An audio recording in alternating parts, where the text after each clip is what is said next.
There is one question that mankind has grappled with since the beginning of time, and it comes up today in our reading.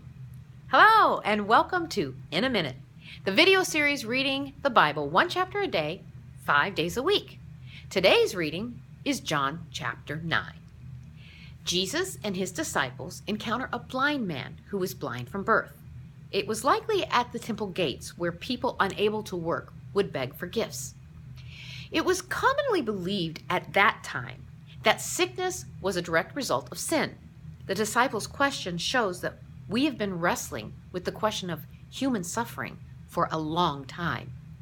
Yes, suffering came into the world because of sin, but an individual's suffering is not always the result of their own sin. Bad things do happen to good or innocent people.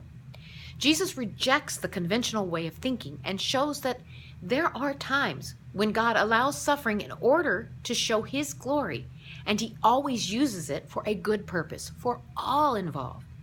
Clay and saliva were a common remedy to treat eye infections in that day, and Jesus uses the practice in the healing of the blind man.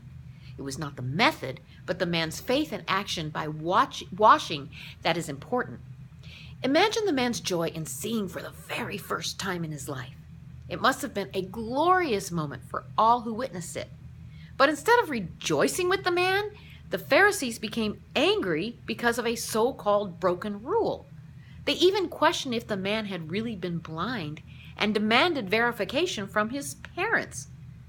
The man's parents dodging the question about Jesus may seem harsh to us, but we must realize how severe excommunication would have been. They would have been banned from the community and fellowship, and others would not even be allowed to do business with them. But no one could shake the faith of the once blind man. His encounter with Christ had not only given him sight, but it had given him spiritual insight. It was the leaders that were blinded by their own pride and prejudice. They became so outraged, they made the man an outcast. And as you read today, take a moment and think about what it would have been like to be this man who had never seen the sunrise, or the color of a flower, or the face of another human being. Then you encounter Jesus. Your whole existence changes.